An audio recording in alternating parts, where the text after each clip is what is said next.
And we can now speak to Pakistan's former Prime Minister Imran Khan, who joins me from his home in Lahore. Thank you for your time, Mr. Khan. Now, we understand the police have surrounded your house. Can you tell us what the situation is at the moment, and can you confirm that you expect to be arrested again? Well, police is around my house, not in as large numbers as they were last night. Because last night the plan was that they said there were 40 terrorists hidden in my house and they were going to come and grab these terrorists. So therefore, the whole area was surrounded by police. But what I did was I asked all the journalists beforehand, I said, come over to my house and see where the terrorists are. So that diffused the situation because clearly there were no terrorists. So that's when the police could not take action. But the answer to your question, do I expect to be re-arrested? Yes. It could happen anytime because even though I'm on bail on everything now, the police can't arrest me on any charges because the courts have given me bail. But unfortunately, right now, the law of the jungle is prevailing. Might is right.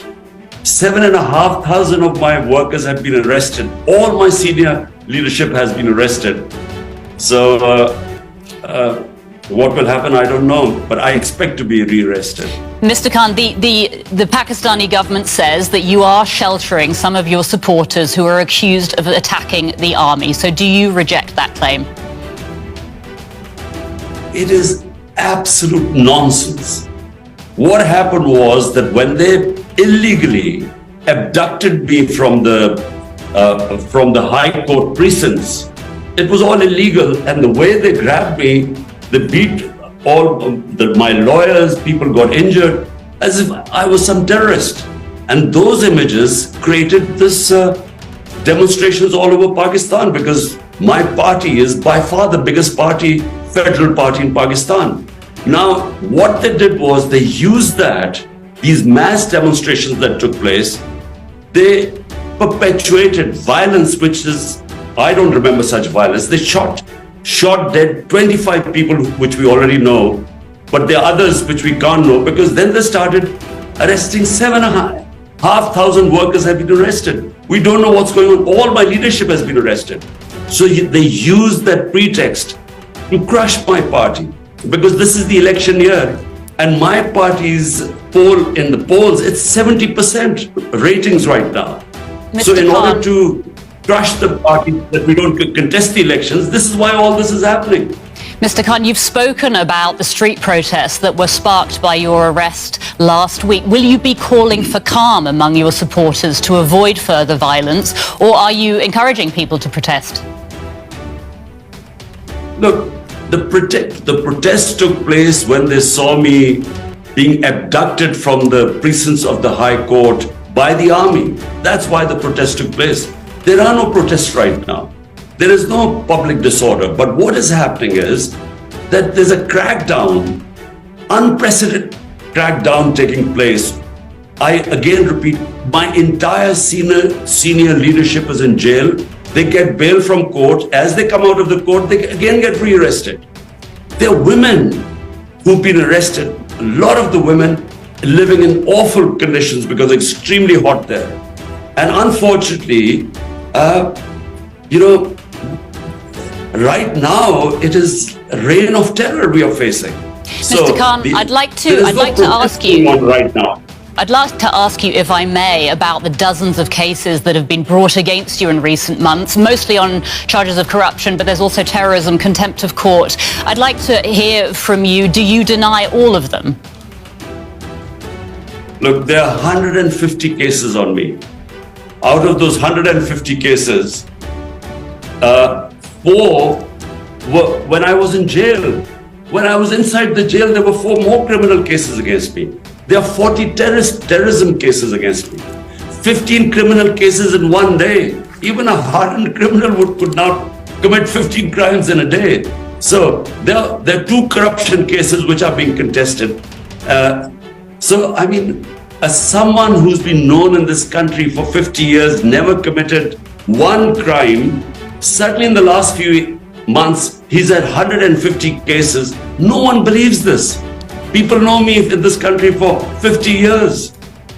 You have accused the country's military chief of being behind your last arrest, and you've also accused a senior general of being involved in a plan to kill you. These, of course, are serious accusations. Do you have evidence that supports these allegations that you've made? The senior military intelligence officer was involved in my assassination attempt. I preempted it. I warned everyone that this is going to happen. When it did happen, I was lucky to be alive. 12 people got bullet wounds, one died, and they would not let me register a case. It was my fundamental right that the suspects who were involved, I should have registered a case so they could be investigated. They never even allowed an investigation. So how am I going to bring my evidence forward? And whatever evidence was coming through a joint investigation committee, they sabotaged it. So how am I going to bring my evidence in public? And as for the charge of the army chief, well, the army who picked me up from the High Court illegally, ruled by the Supreme Court. And the orders to the army comes right from the top. So one man takes the decision. Mr. Khan, your country finds itself in a political crisis right now. How do you see this crisis playing out, developing over the coming months in Pakistan? Pakistan faces a huge political crisis, but even a bigger economic crisis, because we have never had such bad economic indicators like we have today. Our inflation now is worse than Sri Lanka when people came out on the streets. So unemployment, inflation are record in this country, especially inflation. And the answer to both the problems, the political crisis and the economic crisis, are free and fair elections. This is the election year. So already the Supreme Court had ruled there should have been elections on the 14th of May in 2 of the provinces. The government refused. They violated the constitution. They violated the orders of the Supreme Court. So the answer to our crises are free and fair elections. Mr. Khan, thank you so much for your time. Pakistan's former Prime Minister Imran Khan. Thank you.